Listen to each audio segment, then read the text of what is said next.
واجب الاحترام ذوی الاحتشام معزز و مکرم سامعین، خواتین و حضرات، السلام علیکم ورحمۃ اللہ وبرکاتہ۔ روزانہ نماز فجر کے بعد جب کہ نیند کا غلبہ ہوتا ہے، آپ لوگ تشریف فرما ہوتے رہے اور بہت ساری ضروری اور اہم باتیں آپ کو سننے کو نصیب ہوئیں۔ ان مبارک گھڑیوں میں تشریف لے آنا ہی سعادت مندیوں کی ضمانت ہے۔ اللہ جل شانہ مجھے آپ کو ان بابرکت نورانی لمحات کی برکتیں نصیب کرے۔ آج آخری دن ہے اور کافی مضامین تھے جو میرے خیالوں میں گھومتے رہے کہ کس عنوان سے آج اپنے دوستوں سے بات کی جائے۔ ہماری بہت بڑی مادی ضرورت ہے کہ ہمیں اللہ تعالیٰ فراوانی رزق نصیب کرے، تو اس کے کچھ ذرائع تو مادی ہیں کہ آپ محنت کریں، مسلسل مشقت اٹھائیں، لیکن اس کے کچھ روحانی پہلو ہیں، اگر ان کو ملحوظ رکھا جائے تو اللہ رزق میں اضافہ تو فرماتا ہی ہے، برکت بھی نصیب فرماتا ہے۔ رزق کی فراوانی بھی بڑی چیز ہے، لیکن بہت زیادہ اہم رزق کی برکت ہے۔ رزق مبارک نصیب ہو جانا طمانینت کا سبب اور ذریعہ ہے۔ اس کے لیے کیا ذرائع ہیں کہ جو اختیار کیے جائیں؟ تو حضرت نوح علیہ السلام نے اپنی قوم کو فراوانی رزق کا ایک ذریعہ بتایا۔ فَقُلْتُ اسْتَغْفِرُوا رَبَّكُمْ إِنَّهُ كَانَ غَفَّارًا يُرْسِلِ السَّمَاءَ عَلَيْكُمْ مِدْرَارًا وَيُمْدِدْكُمْ بِأَمْوَالٍ وَبَنِينَ وَيَجْعَلْ لَكُمْ جَنَّاتٍ وَيَجْعَلْ لَكُمْ أَنْهَارًا۔ کہا میں تمہیں یہ کہتا ہوں کہ تم استغفار کرو اللہ کے حضور، وہ بخشنے والا ہے۔ تو پھر وہ کیا کرے گا؟ جب تم استغفار کرو گے تو اس کے نتیجے میں کیا نصیب ہوگا؟ تو کہا کہ تمہارے اوپر موسلا دار بارشیں برسیں گی، سرسبز کھیتیاں نصیب ہوں گی، تمہیں صالح اولاد بھی عطا کرے گا، بہتی ہوئی نہریں بھی دے گا، باغات بھی دے گا، اور تمہیں اموال کی کثرت بھی نصیب کرے گا۔ حضرت سیدنا عمر رضی اللہ تعالیٰ عنہ کے پاس کوئی شخص آیا تو اس نے خشک سالی کی کہانی سنائی، تو آپ نے اس کو کہا استغفار پڑھا کرو۔ پھر کوئی اور شخص آیا، اس نے کہا کہ اولاد نہیں ہے، تو آپ نے کہا استغفار پڑھا کرو۔ پھر ایک شخص آیا، اس نے کہا کہ مالی مشکلات میں مبتلا ہوں، تو آپ نے فرمایا استغفار پڑھا کرو۔ شخص نے کہا کہ باغوں میں پھل نہیں ہیں، تو کہا کہ استغفار پڑھا کرو۔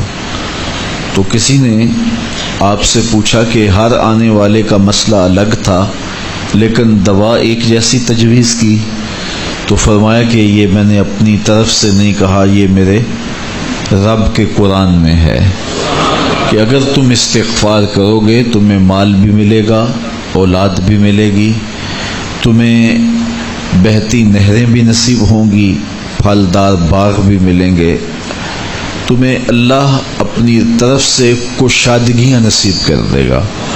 اس لیے کثرت کے ساتھ استغفار کرنے سے گناہ تو مٹتے ہی مٹتے ہیں اور بہت ساری مادی برکات نصیب ہوتی ہیں۔ اس لیے ہمیں کثرت کے ساتھ استغفار کرنا چاہیے۔ ہمارے تو دامن پہ گناہوں کے دھبے بھی ہوتے ہیں، استغفار سے دھوئے جا سکتے ہیں، لیکن میرے حضور کے دامن پہ گناہ کا ایک دھبا بھی نہیں تھا۔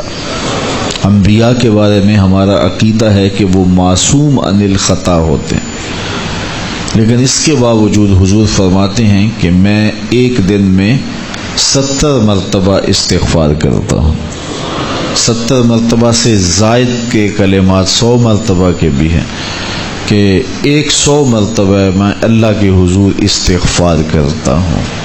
یہ وہ بیان فرما رہے ہیں کہ جن کے دامن پہ گناہ کا ایک دھبا بھی نہیں ہے، اور ہم تو داغ دامن لیے استغفار کو نہیں تھامیں گے تو پھر ہمارا آسرا کیا ہوگا. اس لیے ہمیں کثرت کے ساتھ استغفار کرنا چاہیے. امور دنیا میں احتیاط برتنا کہ تقوی کا ہاتھ سے دامن نہ چھوٹ جائے، یہ بڑی اہم بات ہے. جو شخص پھونک کے قدم رکھتا ہے وہ گرنے سے بچ جاتا ہے، اور جو بے تحاشا چلتا ہے وہ اکثر گر جاتا ہے. گرنے سے بعض مرتبہ ایسی چوٹیں بھی آتی ہیں کہ پھر وہ بندہ جان بر نہیں ہوتا، روحانی طور پہ مفلوج ہو جاتا ہے. اس لیے ہمیں زندگی حزم و احتیاط کے ساتھ گزارنی چاہیے. اللہ تعالیٰ جل شانہ نے قرآن مجید میں ارشاد فرمایا کہ جو اللہ سے ڈرے، تقوی اختیار کرے، ہم اس کے لیے راستہ نکال دیتے ہیں. اور جو اس پر بھروسہ کرے، وَمَن يَتَوَکَّلْ عَلَى اللَّهِ فَهُوَ حَسْبُهُ، اور جو اللہ پر بھروسہ کر لے، اس پر توکل کر لے، اللہ تعالیٰ اس کے لیے کافی ہو جاتا ہے. وَيَرْزُقُهُ مِنْ حَيْثُ لَا يَحْتَسِبُ، اور وہ اس کو وہاں سے دیتا ہے جہاں سے اس کو گمان بھی نہیں ہوتا. تو تقوی اور توکل اگر یہ نصیب ہو جائیں تو یہ من کی پاکیزگی کا ذریعہ تو ہے ہی ہیں، اس سے رزق میں بھی کچھ شادیاں پیدا ہوتی ہیں، اور خزانہ غیب سے اللہ تعالیٰ رزق عطا فرماتا ہے. رزق کی برکت کا ایک بہت بڑا ذریعہ شکر ہے، شکران نعمت. جب ہمیں نعمتیں ملتی ہیں تو ان پر اللہ کا شکر ادا کریں تو اس کا عملی نتیجہ یہ ہے کہ پھر ہمیں برکتیں نصیب ہوں گی. فرمایا لئن شکرتم لازیدنکم، اگر تم اس کی نعمتوں کا شکر ادا کرو گے تو وہ تمہیں اور زیادہ عطا فرمائے گا. اس نے ہمیں جو نعمتیں عطا کی ہیں اتنی زیادہ ہیں کہ ہم ان کو شمار بھی نہیں کر سکتے. فرمایا گیا کہ اگر ان کی نعمتوں کو تم گننا چاہو تو گن نہیں سکتے ہو. تو اس نے ہماری ضروریات کو پورا کیا ہے. جو سب سے زیادہ ہماری ضرورت، مادی ضرورت ہے اس دنیا کے اندر، وہ آکسیجن ہے. اور وہ کسی کو آکسیجن کا سلنڈر اپنے ساتھ نہیں رکھنا پڑتا. اللہ تعالیٰ نے اس کی اتنی فراوانی کی ہوئی ہے کہ جہاں بھی جائیں اس کو تازہ آکسیجن میسر ہے. تو یہ جتنی زیادہ ضروری تھی اس قدر ہی زیادہ فراواں ہمارے لیے رکھی گئی ہے. اگر ہمیں آکسیجن خریدنی پڑتی تو ایک آدمی کو ایک دن میں کتنے سلنڈر چاہیے تھے، اور پھر کس قدر زندگی میں دقت اور مشقت آ جاتی. اس کے بعد دوسری چیز جو ہمیں چاہیے وہ ہے پانی.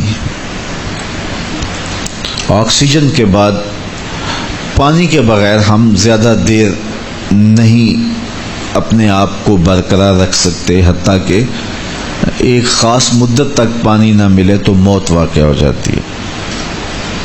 تو پانی کو بھی فراواں رکھا گیا ہے. آسمان سے بھی پانی برستا ہے، زمین سے بھی پانی نکلتا ہے، چشموں سے بھی پانی پھوٹتا ہے، برف بھی پگھلتی ہے، دریا بھی بہتے ہیں. تو اللہ نے اس کے لیے بہت سارے اسباب رکھے ہیں تاکہ ہم پانی سے محروم نہ رہیں.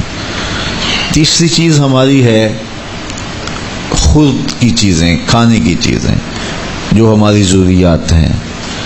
تو وہ بھی دن میں کم از کم ایک مرتبہ تو ہمیں ضروری چاہیے، اور صحت کو اچھا رکھنے کے لیے 2 مرتبہ چاہیے. اس کے لیے تھوڑا سا تردد کرنا پڑتا ہے، محنت کرنی پڑتی ہے۔ اس کے بعد پھر ہماری رہائشی ضرورتیں ہیں، ہمارے لباس کی ضروریات ہیں، تو جتنی ضرورت زیادہ اہم ہے ہماری، اس قدر ہی اس کا حصول آسان رکھا گیا۔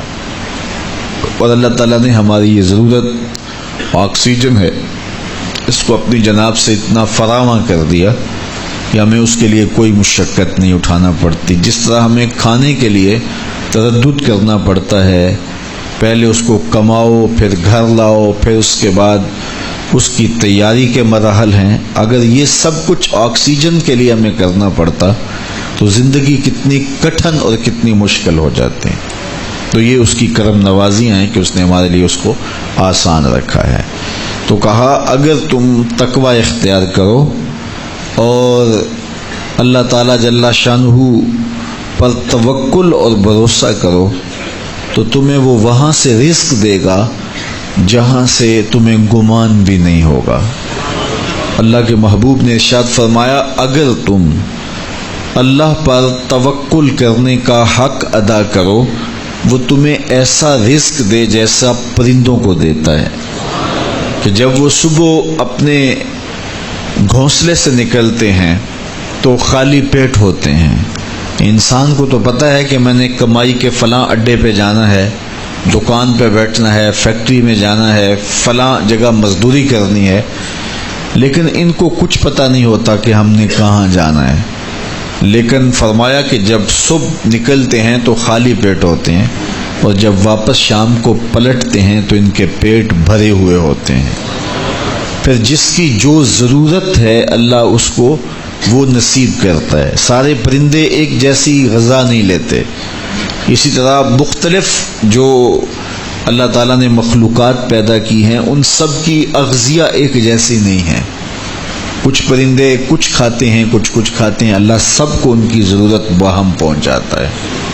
بلکہ میں کہا کرتا ہوں یہ جو ہنس ہے یہ دنیا کے اندر لاکھوں کی تعداد میں، کروڑوں کی تعداد میں پائے جاتے ہیں، اور یہ سچے موتی کھاتے ہیں، اور ہم اگر کسی دوائی میں استعمال کرنے کے لیے ہمیں مطلوب ہوں تو ہزاروں لاکھوں روپے دے کے ہم کسی سے لیں تو پھر بھی بعض کا یقین نہیں ہوتا کہ یہ خالص ہیں یا ناخالص ہیں۔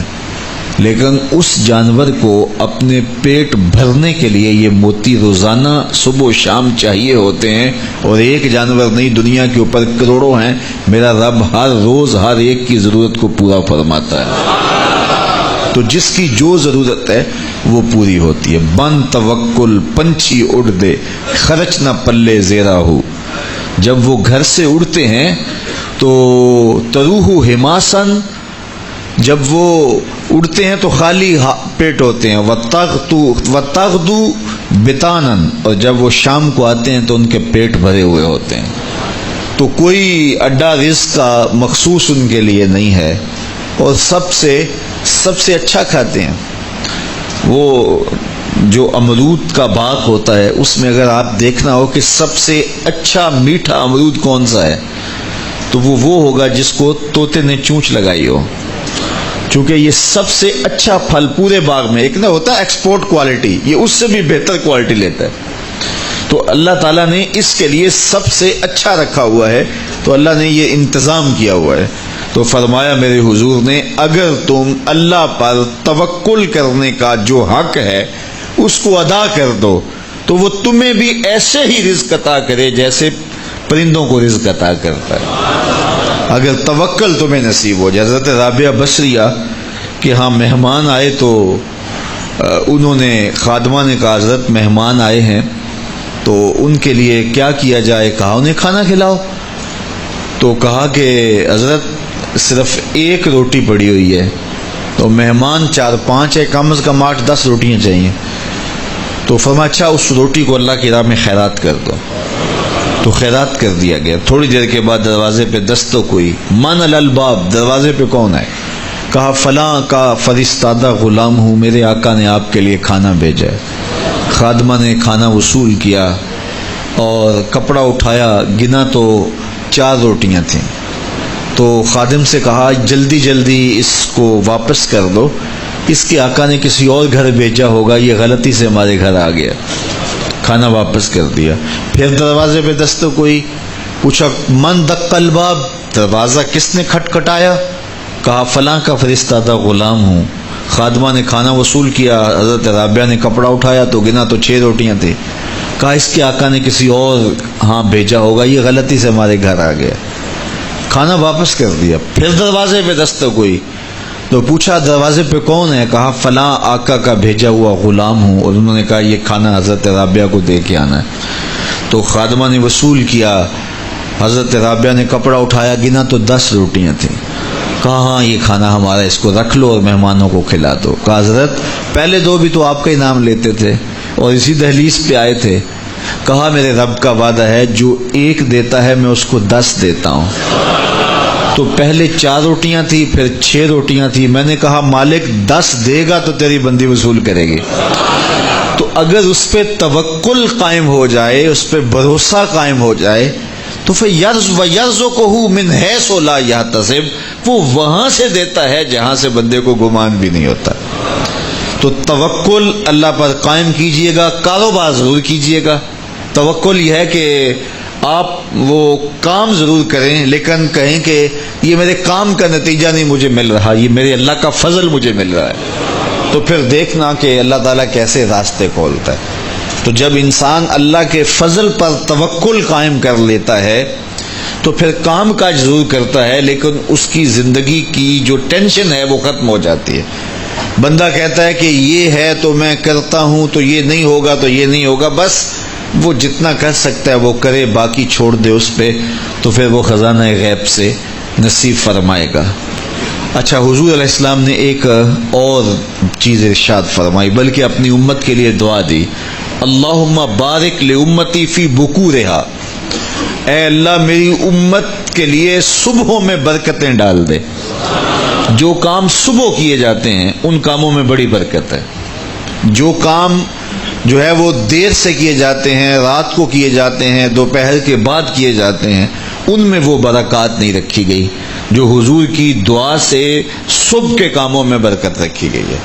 تو اس لیے آپ اپنے کام کاج میں جو ہے وہ صبح کو اس کا آغاز کیجئے، پھر دیکھنا کہ برکتوں کے قافلے کیسے اترتے ہیں، اس لیے کہ میرے حضور کی دعا کبھی مسترد نہیں ہوتی۔ اجابت کا صحرا، عنایت کا جوڑا، دلہن بن کے نکلی دعائے محمد صلی اللہ علیہ وسلم۔ اللہم بارک لامتی فی بکورہا، اے اللہ میری امت کی صبحوں میں برکتیں ڈال دے۔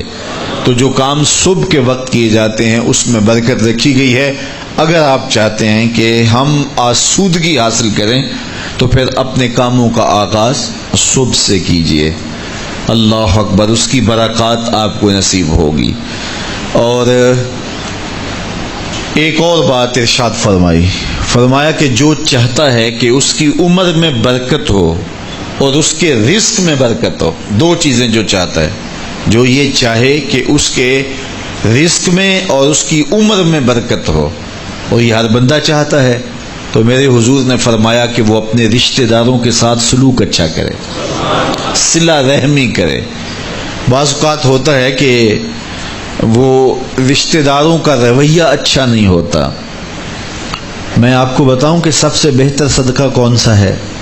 سب سے بہتر صدقہ وہ ہے جو ناراض مفلس رشتہ دار کو دیا جائے، سب سے افضل صدقہ، چونکہ اس میں نفس شامل نہیں ہوگا۔ بندہ کہے گا آپ شریکوں کو دیں، یہ پہلے ہمارے مخالف اور کھڑے ہو جائیں گے، لیکن وہ کسی وجہ سے وہ ہو مجبور گئے، مفلس ہو گئے۔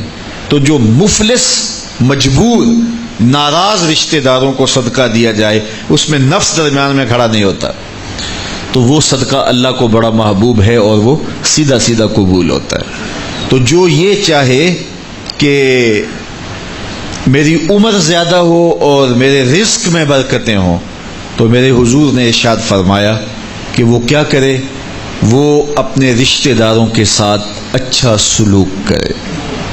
صلہ رحمی کی تلقین کی گئی، اس سے آسودگی بھی نصیب ہوتی ہے اور یہ ایک اچھے معاشرے کی تشکیل کی ضمانت بھی ہے، اور اس سے رزق اور عمر میں برکتیں بھی نصیب ہوتی ہیں۔